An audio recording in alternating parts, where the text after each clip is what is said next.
Assalamualaikum warahmatullahi wabarakatuh. Selamat pagi, salam sejahtera untuk kita semuanya. Sebelum kita memulai kegiatan belajar kita, silakan kalian berdoa menurut keyakinan kalian masing-masing. Pada kegiatan pembelajaran kita hari ini, terdapat beberapa tujuan pembelajaran yang akan kita capai, khususnya untuk kalian semuanya. Tujuan pembelajarannya adalah, setelah mempelajari materi untuk hari ini, kalian sebagai siswa mampu untuk menjelaskan pengertian perubahan sosial. Kalian juga mampu untuk mengidentifikasi karakteristik perubahan sosial.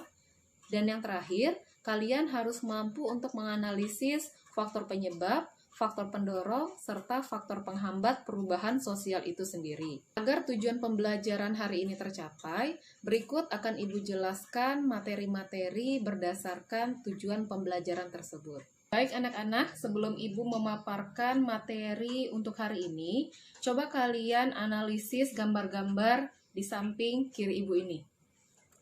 Oke, untuk gambar yang pertama bisa kalian lihat, di situ terdapat gambar perkembangan seseorang yang bisa kita lihat dari segi pendidikannya, mulai dari duduk di bangku SD, SMP, sampai di tingkat SMA. Untuk gambar yang kedua, di situ kalian bisa melihat perkembangan proses kehidupan manusia, mulai dari bayi, balita, anak-anak, remaja, sampai dewasa. Sementara untuk gambar yang ketiga, kalian bisa lihat di situ terdapat perbedaan terhadap kegiatan belajar yang dilakukan oleh para siswa yang awalnya dilakukan melalui belajar tatap muka dan mengalami perubahan, yaitu dengan sistem belajar daring seperti kita saat ini. Untuk gambar yang keempat, itu kalian bisa melihat perbedaan gambar mengenai proses kegiatan belanja individu yang biasanya dilakukan secara konvensional atau secara langsung, sekarang sudah mengalami perbedaan, yaitu dengan cara menggunakan sistem belanja online. Nah, anak-anak Ibu, dari keempat gambar tersebut, coba kalian buat pertanyaan, apa-apa saja yang berkaitan dengan keempat gambar tersebut. Dari keempat gambar yang sudah Ibu jelaskan, di situ kalian bisa membuat satu pertanyaan yang berkaitan dengan gambar itu secara keseluruhan. Apa pertanyaannya? Pertanyaannya bisa kita buat seperti ini. Apa yang terjadi pada individu yang ada pada gambar tersebut? Nah, kalau kita mempunyai pertanyaan seperti itu, maka jawabannya jelas. Dari gambar 1 sampai gambar keempat, di situ menunjukkan adanya perubahan pada setiap individu. Perbedaannya, untuk gambar 1 dan gambar 2, itu perubahannya hanya secara fisik belaka, dan yang ketiga dan keempat, itu merupakan perubahan secara menyeluruh. Artinya bisa berdampak kepada masyarakat secara umum. Dari gambar-gambar yang sudah Ibu sampaikan tadi, maka untuk materi kita hari ini, kita akan membahas mengenai perubahan sosial. Dari judul materi perubahan sosial, maka muncul dua pertanyaan. Apa sih perubahan sosial itu dan mengapa perubahan sosial itu harus terjadi di masyarakat? Untuk jelasnya, mari Ibu jelaskan materi perubahan sosial untuk pertemuan pertama kita kali ini. Secara sederhana, perubahan sosial itu terdiri dari dua kata. Yang pertama itu adalah perubahan, yang artinya sesuatu yang bersifat tidak tetap. Dan yang kedua itu adalah sosial. Biasanya sosial ini sering kita kaitkan dengan masyarakat.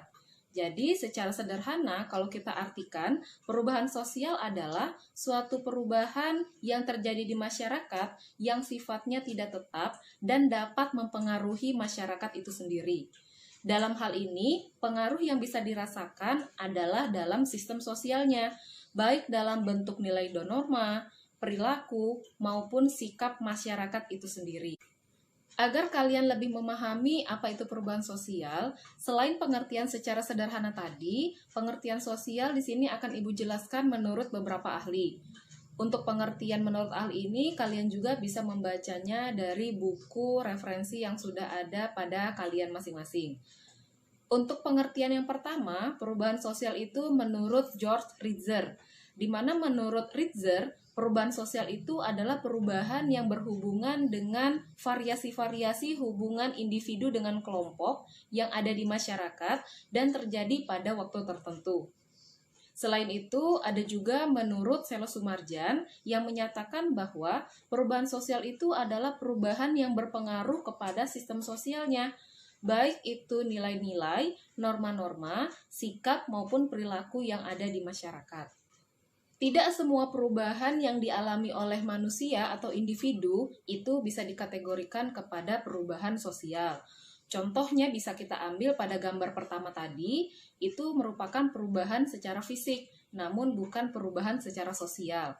Nah, hal-hal apa saja yang bisa kita tentukan atau kita buat sebagai indikator yang menjadi ciri-ciri dari perubahan sosial itu sendiri? Di sini terdapat 4 karakteristik dari perubahan sosial. Untuk yang pertama, perubahan sosial itu bersifat universal. Artinya, perubahan sosial itu terjadi pada seluruh masyarakat, baik itu masyarakat di pedesaan maupun masyarakat di perkotaan sekaligus. Untuk yang kedua, ciri atau karakteristik dari perubahan sosial itu adalah sulit dikontrol. Artinya, ketika perubahan itu terjadi, masyarakat tidak bisa mengawasi atau mengontrol situasi yang terjadi pada saat perubahan itu ada. Karakteristik perubahan sosial yang ketiga yaitu perubahan sosial itu bisa menimbulkan kontroversi. Artinya, perubahan sosial yang terjadi di masyarakat dapat menimbulkan pertentangan-pertentangan antara individu yang satu dengan individu yang lain. Untuk karakteristik yang keempat, yang namanya perubahan sosial itu bisa menimbulkan dampak positif maupun dampak negatif. Artinya bisa menguntungkan maupun merugikan seseorang. Perubahan-perubahan sosial yang ada di masyarakat tidak serta-merta muncul begitu saja. Terdapat beberapa faktor penyebab dan faktor penghambat sehingga muncul atau terhambatnya perubahan sosial di masyarakat. Untuk yang pertama, faktor penyebab perubahan sosial itu terbagi menjadi 2 poin. Yang pertama adalah faktor penyebab yang berasal dari dalam masyarakat atau faktor internal, dan yang kedua adalah faktor yang berasal dari luar masyarakat atau faktor eksternal. Perubahan secara internal itu sendiri ada beberapa. Yang pertama yaitu perubahan jumlah penduduk, di mana kelahiran dan angka kematian pada setiap negara itu berpengaruh kepada perubahan yang terjadi di negara itu sendiri. Yang kedua, terjadinya pemberontakan atau revolusi. Kita ambil contohnya revolusi industri yang terjadi di Inggris dan revolusi Prancis, di mana akibat revolusi tersebut menyebabkan perubahan sistem tatanan sosial pada masyarakat Eropa dan masyarakat Inggris pada saat itu. Faktor yang ketiga yaitu adanya penemuan baru di dalam masyarakat. Ini bisa kita ambil contohnya perkembangan iptek yang ada di masyarakat bisa menyebabkan perubahan di kalangan masyarakat itu sendiri.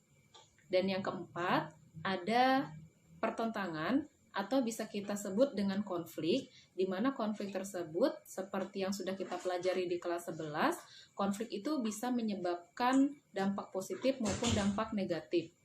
Berikutnya adalah faktor eksternal, yaitu faktor yang berasal dari luar masyarakat itu sendiri. Yang pertama adalah pengaruh dari kebudayaan asing, artinya ada kebudayaan-kebudayaan asing dari luar Indonesia yang masuk ke dalam masyarakat Indonesia itu sendiri. Kita ambil salah satu contohnya adalah kebudayaan Korea yang sekarang sudah menjamur di kalangan masyarakat khususnya remaja. Untuk faktor eksternal yang kedua yaitu adanya peperangan. Kita ambil contohnya saja peperangan yang terjadi pada masa Perang Dunia Kedua, di mana akibat perang ini menimbulkan berbagai macam perubahan bagi beberapa negara yang terlibat di dalamnya. Untuk faktor eksternal yang ketiga yaitu adanya perubahan lingkungan fisik. Untuk perubahan lingkungan fisik ini bisa kita kaitkan dengan perubahan yang terjadi karena disebabkan adanya bencana alam. Kita ambil contohnya baru-baru ini Gunung Sinabung kembali meletus dan menyemburkan larva sehingga menimbulkan adanya abu vulkanik.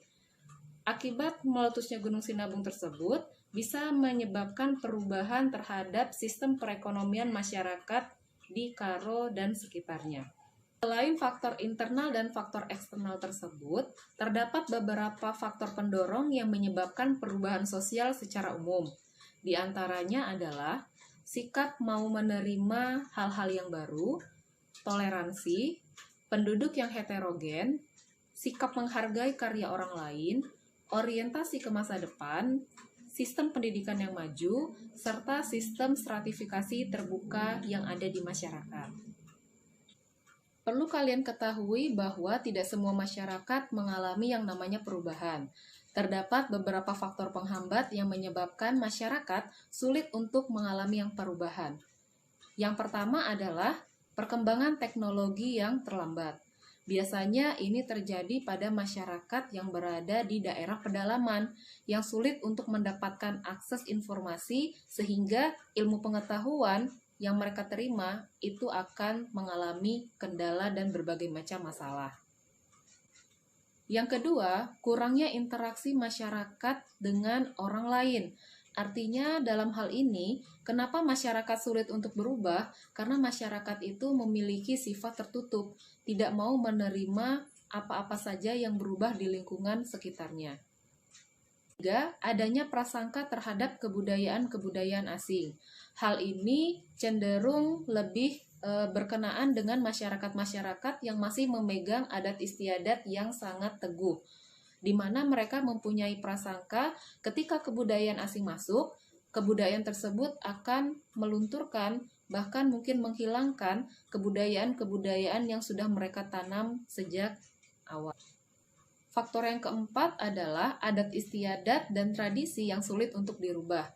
Ini cenderung berkenaan dengan masyarakat-masyarakat yang sampai saat ini masih memegang teguh adat dan istiadatnya. Kelima adalah adanya kepentingan yang tertanam kuat atau vested interest, di mana kepentingan-kepentingan seseorang yang sudah tertanam kuat itu akan mempengaruhi mereka untuk melakukan perubahan atau tidaknya. Faktor yang keenam, hambatan-hambatan yang bersifat ideologis. Ideologis bisa kita artikan dengan pandangan atau pola pikir. Maka dari itu, pola pikir manusia itu juga akan mempengaruhi mereka akan mengalami perubahan atau tidak.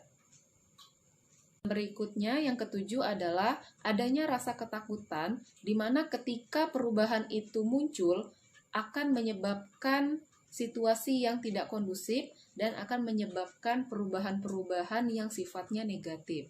Untuk faktor yang kedelapan, yaitu sikap tradisional masyarakat, di mana beberapa masyarakat, khususnya di Indonesia, masih bersifat tradisional sehingga sulit untuk membuat mereka mengikuti segala pola perubahan yang ada di masyarakat itu sendiri. Demikian pemaparan dari Ibu mengenai materi kita hari ini, yaitu mengenai perubahan sosial, karakteristik perubahan sosial, faktor penyebab perubahan sosial, faktor pendorong perubahan sosial, serta faktor penghambat perubahan sosial. Ibu harap kalian dapat memahami materi yang sudah Ibu jelaskan tersebut. Demikian pemaparan materi hari ini. Sekian dan terima kasih untuk kalian semuanya.